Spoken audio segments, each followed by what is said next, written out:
nama saya Immanuel De Freitas, saya dari PGRII. Pertanyaan saya langsung ke Pak Anies. Pertama Pak, selamat karena Bapak telah berhasil memberi sesuatu yang menyihir keluarga saya. Karena di keluarga saya itu ada 4 nenek-nenek manula, jompo, dan 1 anak saya masih kelas 3 SD. Yang sebelumnya itu kita tahu orang di zaman tua pasti itu pendukung yang bukan Bapak. Tetapi setelah debat capres kemarin, saya heran, kok nenek-nenek ini yang tadinya sangat fanatik bisa berbalik arah mendukung Pak Anies. Dan juga anak saya, jadi yang tua banget sama yang muda banget gitu. Saya bingung kan, sampai tadi saya mau kemari, mereka bilang titip salam ya buat Pak Anies. Saya cuma lihat, serius, kenapa Bapak dibawa? Ini untuk pendeta-pendeta. Nenek-nenek enggak, saya bilang. Nah, pertanyaan saya, biasanya yang bisa mengubah seseorang itu adalah sesuatu dari dalam. Ya, kalau Pak Anies memang kalau pintar, gak usah kita ngomong lah, Pak Anies memang pintar dari PhD Amerika. Tapi orang pintar nggak bisa mengubah nenek-nenek. Biasanya yang bisa mengubah itu adalah dari dalam. Pertanyaan saya adalah, saya mau dapat spill dari Bapak. Apa sih filsafat atau falsafah spiritual Bapak? Filsafat spiritual atau falsafah spiritual Bapak? Karena inilah yang bisa membuat orang itu pergulatan seseorang, ya tenang aja, untuk bisa menghadapi orang dan mengubah seseorang. Saya ingin itu Pak, ingin tahu, karena dari dalam ini yang adalah bagus dan mungkin Bapak bisa berikan ke kami. Terima kasih. Luar biasa.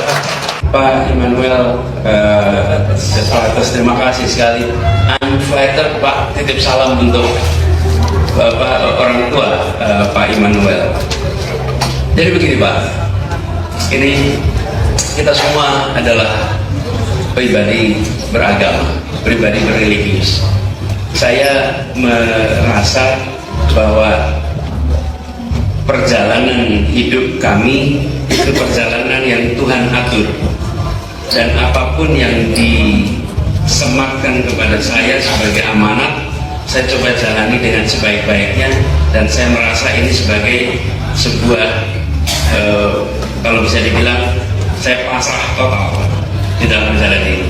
Saya tidak pernah mendaftarkan jadi gubernur dan tidak pernah membayangkan akan dicalonkan jadi gubernur, sama saya tidak pernah bayangkan. Jadi ketika kemudian saya dicalonkan dan saya terpilih, maka apapun yang dikatakan orang, saya hanya mau berpikir saya kerjakan yang benar, saya kerjakan yang baik, biarlah nanti sejarah yang akan menilai. Selalu gitu. Nah, kemudian ketika kita berbicara, ya berbicara yang kita percayai Pak. Nah, kami di dalam gagasan kebijakan selalu menggunakan satu pendekatan yang sederhana, namanya keadilan Pak. Karena saya mempercayai betul kekuatan keadilan itu, bahwa bila kita bisa membangun suasana keadilan, kesetaraan, maka itu akan membuat semua menjadi tertib, baik dan aman, nyaman. Nah, jadi kalau ditanya filosofi spiritualnya itu, lalu Pak, begini Pak sekalian, kita itu harus bersenyawa dengan ide Pak. Dengan apa? Ide. Kalau Bapak bersenyawa dengan ide, Bapak ditanya spontan, akan keluar jawaban yang memang Bapak yakini kebenarannya. Karena Bapak bersenyawa dengan ide. Problem kita itu banyak dari kita memiliki ide, tapi kita tidak bersenyawa dengan ide yang kita katakan. Sehingga ketika ditanya instinktif, nggak keluar Pak. Nggak keluar, apalagi masa kampanye Pak.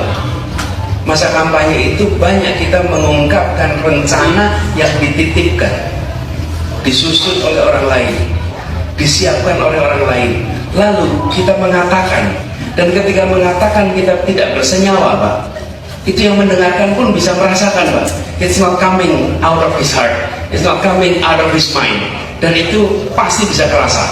Tapi kalau kita bersenyawa dengan ide, bersenyawa, maka ya kita otomatis kalau ditanya ya insting yang keluar adalah yang kita yakini.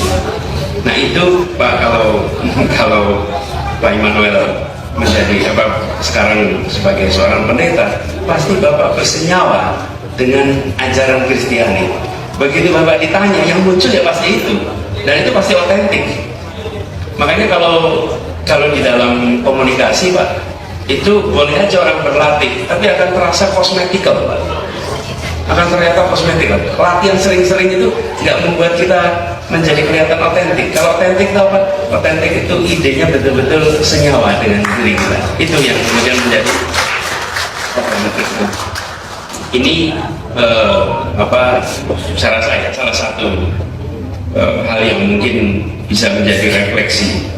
Dan saya juga sesungguhnya kemarin ketika acara debat itu ya menjawab saja. Saya juga tidak membayangkan terjadi konversi begitu di keluarga Pak Immanuel. Mudah-mudahan ada banyak juga ya konversi di tempat lain.